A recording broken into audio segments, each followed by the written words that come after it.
What's going on, guys? I'm Zephyrnix here. Right now, as you guys see, I am currently not in my original abode right now. I'm working on an interesting business venture right now. So it might work out, it might not. Right now I need to go ahead. We kind of me, wifey, and the baby. We up and left for a little bit to go ahead and see if we can go ahead and get this up and running. If we can, fantastic. If we can't, well, at least we tried, right? That's the one thing you can say, about Zephyrnix. Zephyrnix always tries. He may not succeed all the time, but hell, at least he tries.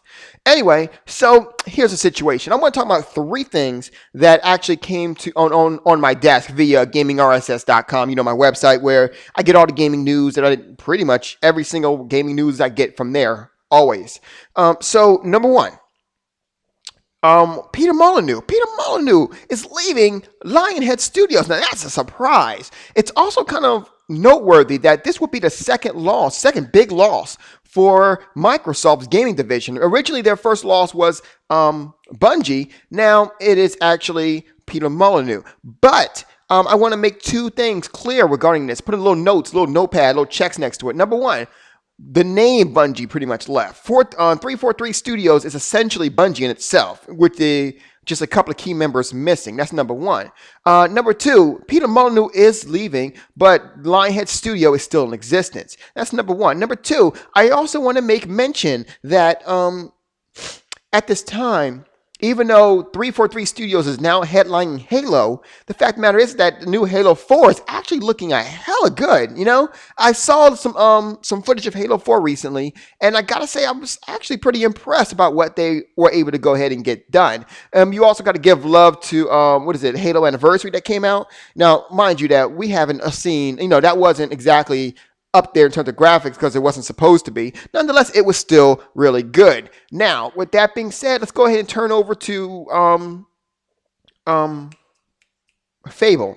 We know Peter Molyneux will not be headlining Fable, but at the same time, that basically means that you're probably going to get a game with two things, basically. Because in my opinion, I think Peter Molyneux was probably responsible for a lot of the delays, and especially Fable 3's, not finished situation. A lot of people saw Fable 3 as a not finished product. I myself as well. My wife played it. She was like, wow, that was the most anticlimactic ending I've ever seen in my life. And I had to laugh because she was right. So, long story short, I think because Peter Molyneux won't be there to go ahead and give a whole bunch of ideas that would never be implemented in the game, I think that not only will the game come out faster, but the game will come out with a lot more of a polished feel to it. So, I mean, this may not be a really, really, really bad situation that Peter Molyneux is no longer headlining Lionhead, but we'll just have to see for now.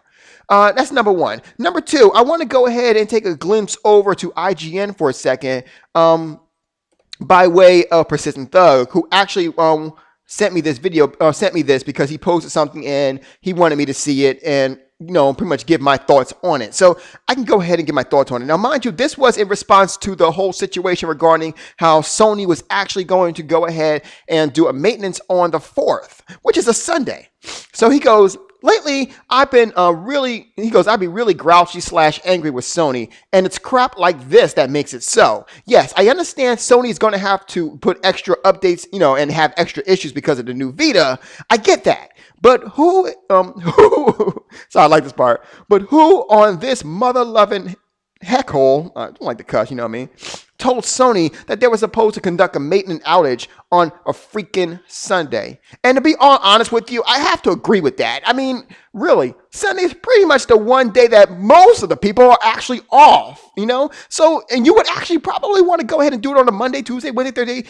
One of those days. Friday, Saturday, Sunday is not the best time to go ahead and do a maintenance, especially a PlayStation Network maintenance, which seems to take all damn day. But he said this is the kind of rookie / noobish crap I would expect and tolerate back in 2009 and 2010. He says, why the heck is Sony not getting any better? He goes, this is plain incompetence, Bush League crap, and someone needs to be fired. Yeah, like I said before, I kind of agree, because he's got a point. To me, that was a pretty much I don't know really what to say with it. And his response was this. Someone said that he was finally seeing the light. And he responds with this. He said, I never really have been a Sony fan. PlayStation 3 fan? Yes. PlayStation fan? Maybe. I never owned the PlayStation 2, but yes. He says, hell, if you want to label me a PlayStation 3 fanboy, I don't mind accepting it. But Sony fanboy, I am not. One guy actually responded recently with this. He said it was a blunder. It was a bit of a blunder on Sony's part. And not only is the day weird, but the time also. Basically doing it on a Sunday is like really weird. I agree with that. He says, he goes, I mean, why not start late Sunday on Eastern Standard Time and be done like early Monday morning, which I actually agree with that. So basically what he's talking about is that he's kind of, concerned really because of the choices that Sony's been making as of recently. And it's funny that you actually did that, dude, because I've actually been kind of concerned about the choices that Microsoft has been making as of recently as well. I mean, sure, Microsoft is going in a good direction. I'm not saying that they're not. Connect, despite the fact that how many people want to hate on Connect, you cannot deny the money that it is pulling in. If I was Microsoft, I'd be doing the same thing too. But nonetheless, as a gamer, I'm kind of annoyed that I have to go ahead and, that you would have to deal with that. I understand that, that it's like they want to focus less on exclusives for the core titles, well, the core gamer, and actually not only that, but kind of get a new core gamer, it seems to me, and that is, of course, the casuals. Now, don't get it twisted. I'm not saying, oh my God, Microsoft is all of a sudden abandoning them. No, Microsoft has always been interested in a casual gamer since the original Xbox. That is the reason why Xbox Live Arcade came into existence on the original Xbox, because they wanted to get the core, the casual gamer into game. They wanted to get that. They knew that's where the money was. And creating games like Pac-Man and Galaga, returning games like Pac-Man and Galaga and things of that nature really brought it in. So I understand that from that perspective, but that is also the reason why I was excited about the Steam Box, if you will. That's a tentative title, of course. The Steam Box is pretty much going to allow all the gamers everywhere to be both a core gamer and a casual gamer, and you don't have to worry about being iffy on one or the other. You don't have to worry about, oh my God, are these guys going to focus more on the casual gamer? No. You know why? Because it's the actual developers who are actually making the games, and not by no means the actual, it's not like it's like one big company pushing in that direction. And right now, that's what it's all about right now. So, I mean, that's the reason why, despite the fact that I love Halo, and don't get it twisted, I love Halo, but I will always go for those other games, those other shooters, and the same things with the PlayStation 3. I've been actually playing, what is it called? What was it called? It's a new free game. Oh, Killzone 3.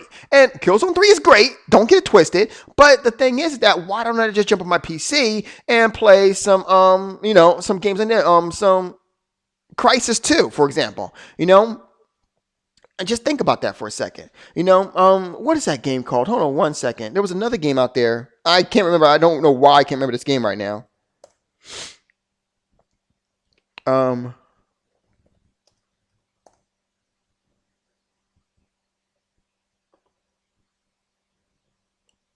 Also, if you want to play something like Halo, well, why don't you go ahead and grab the Unreal games?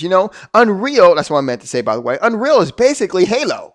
Basically, it's Halo. In fact, you can go ahead and get mods and things of that nature and play a game that's way better than Halo. That is truth right there. That's straight truth. So, I mean, I'm just saying, that's just my own personal opinion on the situation. Number 3 I want to talk about is actually, what is it called? Sorcery for the PlayStation 3. I've actually been looking at it, and it's kind of funny, really, because while the game is good, I'm seeing two things. One, I'm seeing that the guy is actually trying to do the movement, and it's not registering on the game there. So I'm kind of laughing at the fanboys, But at the same time, I go ahead and I'm looking at things. I'm like, hey, wasn't that in Magica? I'm just saying, not that I'm saying, oh my God, Sony copying again. No, I'm not going to go into that route again. But it's no need to, basically. I proved my point regarding, in the last couple of videos, I proved my point. But the fact of the matter is that the game in itself is really good. Now, just because the game is good doesn't mean I don't have gripes with it. I can't help but to think that they kind of messed up on one particular thing. I would have liked the game better if it would have been like more of a, let's say, AD&D style game, you know, or maybe more of a game where you don't just be a sorcerer, but you know, you can be a warrior, you can be a thief, you can be a ranger, you can be a, you know, a cleric, you know, I mean, it's just something like that. I just can't help but to miss they were short-sighted in terms of what kind of game they wanted to make, you know. I can't help but to feel that way. You know, imagine the game Sorcery with the same kind of good controls as, what was it, Champions Online. Imagine that, Champions Online. No. Whatever champion, you know, sports champions, that's what it is. You know, remember the bow and arrow? Imagine being able to use a bow and arrow and type of taking out skeletons, you know, at the same time, it's a multiplayer game and you got another character over here who's casting spells, you know, blasting them with spells, and at the same time, you know, you got this guy on the right hand who shows a warrior who's actually has, you know, the weapon, he's swinging his weapon, and you can go ahead and buy a new place to move you want to, and you can do it like that. I'm just saying, you know, and then not to mention the fact that you got to buy a new one to go ahead and dual wield would actually make people, entice people to go ahead and make more money, rather entice people to go ahead and buy another move who actually can make more money. You can make more money with that. I don't understand why they didn't think of that. You know, I really don't. It seems almost common sense. And that's the one thing about these particular companies, is that they don't seem to just have the correct knowledge to do stuff like this, you know?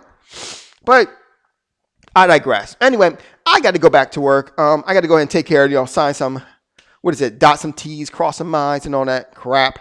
Plus, I got some studying to do. So I just wanted to go ahead and make those three things noticeable because, you know, it was just something, especially that Sony Move thing, because that, in my opinion, was something that I just looked at and I saw the game and I'm like, well, that looks pretty great.